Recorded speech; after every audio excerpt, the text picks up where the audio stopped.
بسم اللہ الرحمن الرحیم۔ السلام علیکم ورحمۃ اللہ وبرکاتہ۔ آج کے درس میں بیان ہوگا شب برات کے حوالے سے گفتگو ہوگی کہ شب برات میں کتنا ثواب ملتا ہے اور اس میں ہمیں کیا کیا کرنا چاہیے۔ حضرت علامہ شاہ فیصل رسول بدایونی رحمۃ اللہ تعالی علیہ فرماتے ہیں، جو شعبان المعظم کے روزے اس لیے رکھے کہ حضور صلی اللہ علیہ وسلم کو پسند تھے، اسے حضور صلی اللہ علیہ وسلم کی شفاعت نصیب ہوگی۔ جنتی صحابی حضرت اسامہ بن زید رضی اللہ تعالی عنہ نے عرض کی، یا رسول اللہ صلی اللہ علیہ وسلم، میں دیکھتا ہوں کہ آپ صلی اللہ علیہ وسلم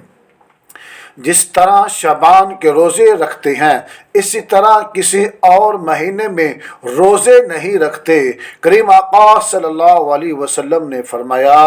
رجب اور شعبان کے بیچ میں یہ مہینہ ہے، لوگ اس سے غافل ہیں۔ اس میں لوگوں کے اعمال اللہ کریم کی بارگاہ میں پیش کیے جاتے ہیں، اور مجھے یہ محبوب یعنی پسند ہے کہ میرا عمل اس حال میں اٹھایا جائے کہ میں روزہ دار ہوں۔ حضرات محترم،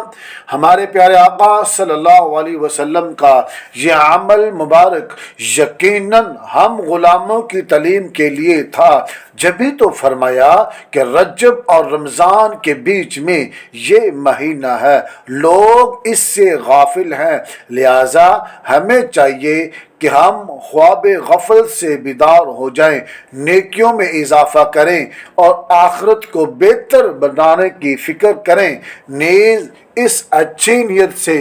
ماہ شعبان کے روزے رکھنے میں دلچسپی لیں کہ اس مہینے میں جب ہمارا اعمال نامہ ہمارے پیارے آقا، ہمارے پیارے اللہ رب العالمین کی بارگاہ میں پیش کیا جائے تو اے کاش ہم بھی روزہ دار ہوں۔ حضرات محترم،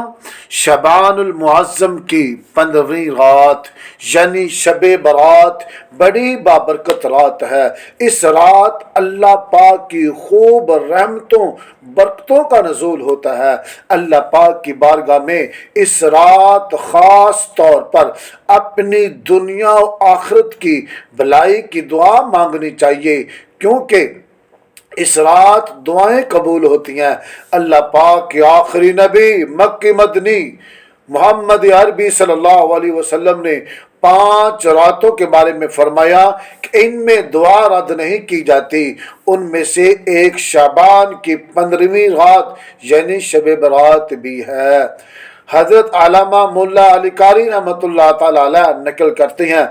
شب برات کے 4 نام ہیں: لیلۃ المبارکہ برکت والی رات، لیلۃ البراءت نجات والی رات، لیلۃ الصحق دستاویز والی رات، لیلۃ الرحمہ رحمت والی رات۔ مزید فرماتے ہیں، اس سے لیلۃ البرات اور لیلۃ الصحق نجات و دستاویز والی رات اس لیے کہتی ہیں کہ جب تاجر مالک سے اس کا اناج وصول کر لیتا ہے تو اس کے لیے برات نامہ لکھ دیتا ہے، اسی طرح اللہ پاک اس رات اپنے مومن بندوں کے لیے برات نامہ لکھ دیتا ہے۔ ماشاءاللہ، سبحان اللہ۔ حضرت علامہ سید محمد بن علوی مالکی رحمۃ اللہ تعالی علیہ نے مزید چند نام بھی ذکر فرمائے ہیں: لیلۃ القسمہ، لیلۃ التکفیر کیونکہ اس رات گناہ مٹائے جاتے ہیں، لیلۃ الاجابہ کیونکہ اس رات دعا قبول ہوتی ہے، لیلۃ الحیاء، لیلۃ العید الملائکہ یعنی فرشتوں کی شب عید، لیلۃ الشفاعہ، لیلۃ الجائزہ، لیلۃ الرجحان، لیلۃ التعظیم، لیلۃ القدر، لیلۃ الغفران، یہ بھی شب برات کے نام ذکر کیے گئے ہیں۔ جنتی صحابی حضرت ابی بن کعب رضی اللہ تعالی عنہ فرماتی ہیں،